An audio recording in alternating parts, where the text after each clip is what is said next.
Welcome back to Jane's Stories of Life. Today I'm going to share some things about homecomings. Homecoming season is wrapping up. There are a lot of different things about homecomings. First of all, I don't remember if my high school had I guess we did. But my high school was one that was, in Cleveland. It was like many schools in the city, in an area that was transitioning. A number of white families, black families were starting to move in. There was what they used to call white flight. Real estate agents would go door to door and tell white people, you may want to sell your house because black people are beginning to move in. And so neighborhoods transitioned kind of quickly. When I started high school, East High was perhaps 80% white, 20% black. By the time I finished, and maybe a year or two later, it had pretty well switched to maybe 70% black, 30% white. So that's how quickly things changed. Although everything was open, we certainly could have attended homecoming if they had it. Somehow we just did not feel a part of the social fabric of the school. So if there was homecoming, it was something that I and my friends never participated in. In college, my freshman year at Ohio State University, the enrollment was about 25,000 students.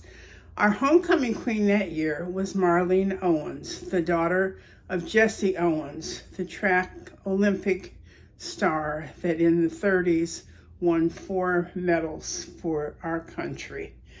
And it was quite a wonderful celebration. She was the first African-American homecoming queen in Ohio State's history, and perhaps the only one. I don't know the future, but that was homecoming at Ohio State. I never went back to another homecoming at Ohio State, however.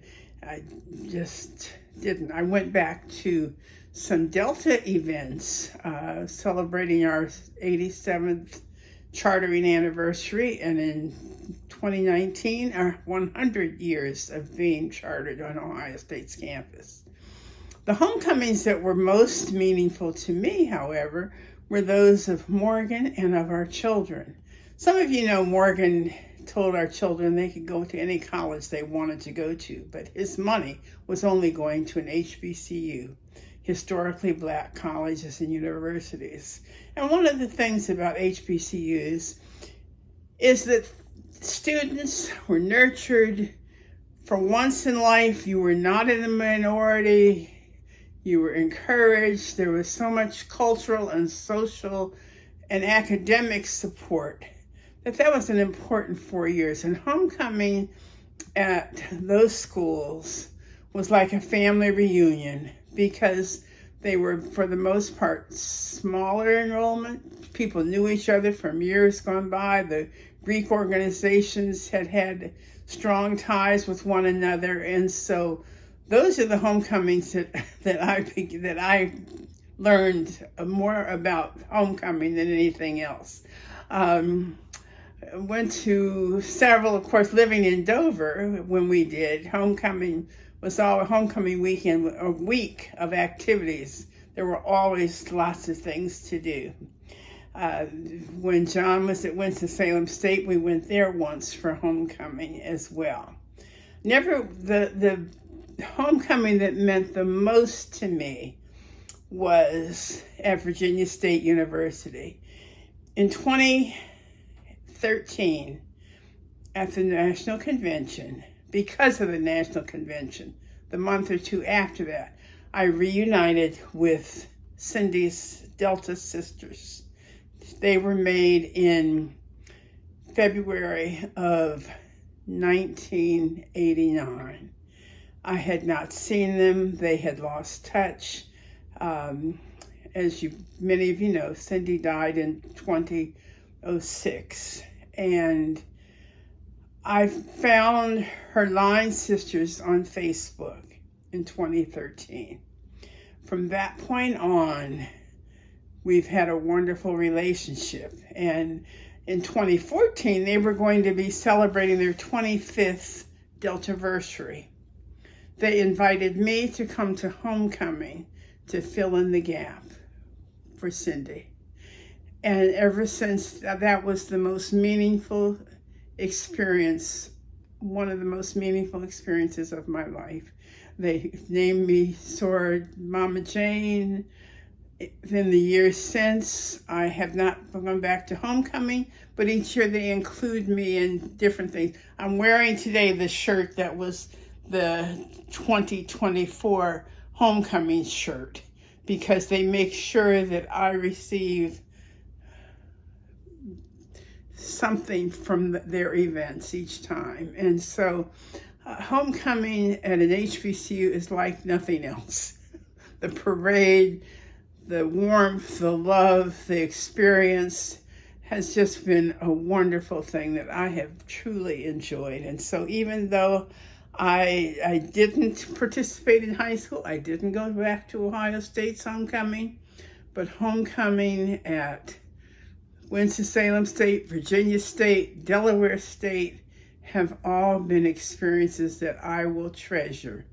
One of my regrets in life, I loved Ohio State. You know I loved Ohio State, but I'm sorry that I did not have any HBCU experience in my educational life. I certainly enjoyed it, though, vicariously through our children and through Morgan. So homecoming season for 2024 has come to an end. Winston-Salem State had theirs last week.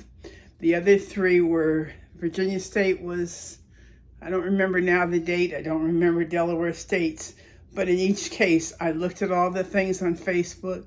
I looked at people that I knew were having a good time, the parades, the parties, the coronations of the queens, the courts, all the things that are part of it. And I can't wait until homecoming 2025 to see the latest things. So that's it for today. Cherish your memories and pass them on. There were 22 on Cindy's line. She was number 17, and I don't know how to do this, so I won't, but I have a big 17 on the back of this shirt, as each year, as I say, her line sisters make sure that they include things about Cindy in their honoring there have been, I want to just add this is an aside. There have been 6 young women, you know, Cindy died of breast cancer at age 36. There have been 6 young women of the 22 that were on that line that have experienced breast cancer.